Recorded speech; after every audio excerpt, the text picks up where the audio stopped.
Shalom saudaraku yang terkasih dalam Yesus Kristus. Sekarang kita tiba kepada pelajaran yang ketujuh dengan judul Warga Kerajaan Sorga. Ayatnya terdapat dalam Filipi 4 ayat 6. Janganlah hendaknya kamu khawatir tentang apapun juga, tapi nyatakanlah dalam segala hal keinginanmu kepada Allah dalam doa dan permohonan dengan ucapan syukur. Saudara, hari ini kita akan membahas dan merenungkan satu perkataan Rasul Paulus yang sering kita baca berulang-ulang, namun jarang kita izinkan untuk mengguncang kehidupan kita. Paulus berkata dalam Filipi 3 ayat 20, kewargaan kita adalah di sorga. Ini bukan slogan rohani dan juga bukan kalimat penghiburan, tapi ini adalah deklarasi identitas. Dan identitas ini selalu menentukan cara berpikir kita, cara hidup kita, cara kita memilih, dan arah pengharapan. Karena itu pelajaran minggu ini, saudaraku, tidak terutama menanyakan apa yang kita percaya, melainkan siapa kita sebenarnya. Apakah hidup kita sungguh mencerminkan bahwa kita adalah warga kerajaan sorga? Mari kita bahas hari Minggu dengan tema panutan. Panutan yang kita ikuti akan menentukan arah hidup kita. Paulus berkata dengan sangat tegas, ikutilah teladanku, dalam Filipi 3 ayat 17. Namun hampir seketika ia juga memperingatkan, ada banyak orang hidup sebagai seteru salib Kristus dalam ayat 18 dan 19. Ini menunjukkan ada satu kebenaran penting, bahwa tidak semua yang tampak rohani sedang berjalan ke arah yang benar. Ada orang yang berbicara tentang Tuhan, namun mereka menolak salib. Ada yang religius, tapi pikirannya sepenuhnya terikat pada dunia. Makanya Paulus menyebutnya dengan jujur, Allah mereka ialah perut mereka, dalam Filipi 3 ayat 19. Sebaliknya, Paulus juga menunjuk kepada teladan yang berbeda, agar kita mau memiliki kehidupan yang rela memikul salib.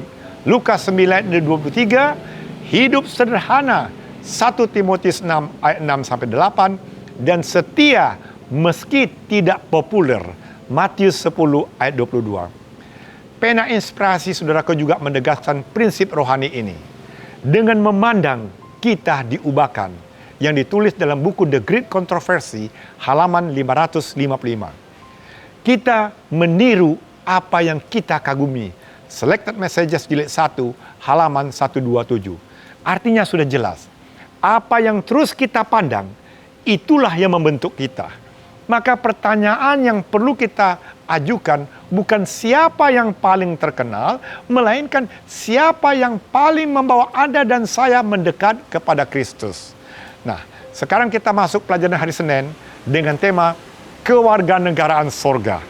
Ini adalah identitas yang membuat kita teguh dalam hidup ini. Paulus kembali menegaskan dalam Filipi 3 ayat 20, kewargaan kita adalah di sorga.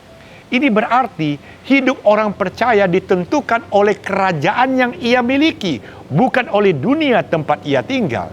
Kita hidup di bumi, tapi jangan lupa nilai dan kesetiaan kita berasal dari sorga. Karena itu Paulus berkata, berdirilah juga dengan teguh di dalam Tuhan. Filipi 4 ayat 1. Keteguhan ini, saudaraku, bukan karena keras kepala, melainkan hasil dari kejelasan identitas kita. Pena Inspirasi menuliskan, kita hidup di dunia ini sebagai peziarah dan orang asing, dalam Patriarch and Prophet halaman 294. Dan pengharapan kita bukan simbolik, melainkan nyata dan literal. Oleh sebab tubuh kita akan dibangkitkan, namun identitas pribadi kita akan tetap sama bertahan seperti kita hidup di bumi saat ini, dan Kristus akan datang sebagai Raja. Maka itu, identitas pribadi kita tetap dipertahankan yang ditulis dalam buku The Great Controversy halaman 644. Dengan kata lain, saudaraku, keselamatan di dalam Kristus tidak menghilangkan kepribadian, melainkan memulihkan dan menyempurnakannya. Inilah yang membuat Anda dan saya sebagai warga kerajaan sorga yang mampu berdiri teguh di dunia yang goyah.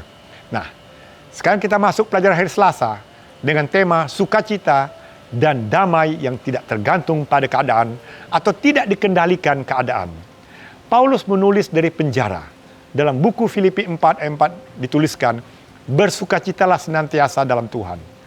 Tulisan Paulus ini bukan dorongan emosional, melainkan perintah rohani. Sukacita Kristen, saudaraku, tidak lahir dari situasi yang ideal, tapi dari hubungan yang hidup dengan Kristus. Paulus selalu memberi petunjuk yang sangat praktis. Janganlah hendaknya kamu khawatir tentang apapun juga, tetapi nyatakanlah dalam doa dan permohonan dengan ucapan syukur dalam Filipi 4 ayat 6. Hasilnya, kita bukan sekadar rasa lega, tetapi damai Allah yang menjaga hati dan pikiran Anda dan saya. Itulah kuncinya. Yesus sendiri berkata, damai sejahtera ku tinggalkan bagimu. Yohanes 14 ayat 27. Dan pena inspirasi juga sudah menuliskan bahwa doa adalah membuka hati kita kepada Allah seperti kepada seorang sahabat dalam buku Step to Christ halaman 93. Jadi damai Allah tidak selalu mengubah keadaan, tetapi damai dari Allah selalu menjaga setiap hati yang berserah. Nah, sekarang kita masuk pelajaran hari Rabu. Pikiran adalah sebagai medan perang rohani, saudaraku. Paulus melanjutkan dengan satu perintah penting dalam Filipi 4 ayat 8. Pikirkanlah semuanya itu. Ayat ini, saudaraku, bukan sekedar ajakan berpikir positif, melainkan strategi peperangan rohani. Pena inspirasi sangat jelas mengatakan, pikiran mengendalikan seluruh pribadi manusia. Dalam buku Mind, Character and Personality jilid 2 halaman 72.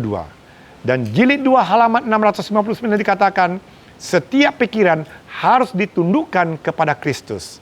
Jadi apa yang kita izinkan masuk ke dalam pikiran, itu akan menentukan arah hidup kerohanian kita. Dan di zaman arus informasi yang tanpa batas hari ini, kita perlu dan wajib menjaga pikiran, dan itu bukan pilihan tambahan, melainkan kebutuhan rohani yang sangat mendesak saat ini. Nah, kita masuk pelajaran pada hari Kamis dengan tema rahasia kepuasan hidup dalam Kristus. Paulus bersaksi dengan jujur. Dalam Filipi 4 ayat 11, aku telah belajar mencukupkan diri. Perhatikan, ternyata kepuasan itu dipelajari, bukan diwarisi. Makanya Paulus berkata, segala perkara dapat kutanggung di dalam Dia. Dan itu bukan slogan motivasi, melainkan pengakuan bahwa kekuatan sejati hanya datang dari Kristus. Maka itu tanpa Kristus, kita tidak dapat memiliki kuasa untuk tetap berdiri di atas kemampuan sendiri. Itulah yang ditulis dalam buku Christ Object Lesson halaman 155. Maka itu, saudaraku, sebagai warga kerajaan sorga, kita tidak hidup untuk mengejar keinginan. Kita percaya bahwa Allah mencukupkan segala keperluan kita hari demi hari. Sebagai penutup, saudaraku, tabiatlah yang membawa kita kepada kekekalan. Kita jangan sampai lupa bahwa pada akhirnya yang kita bawa ke surga bukan jabatan, bukan posisi gereja, bukan popularitas rohani, tetapi tabiat yang dibentuk serupa dengan tabiat Kristus. Itulah satu-satunya harta yang dapat kita bawa ke dalam kekekalan, yang ditulis dalam Christ Object Lesson halaman 332. Dan itulah makna sejati bagi kita sebagai warga kerajaan sorga. Hiduplah dengan identitas surgawi di tengah dunia yang sementara ini. Kiranya Tuhan menolong kita bukan hanya memahami pelajaran ini, tapi kita menghidupkannya setiap hari sampai hari kekekalan itu tiba. Tuhan memberkati kita semua.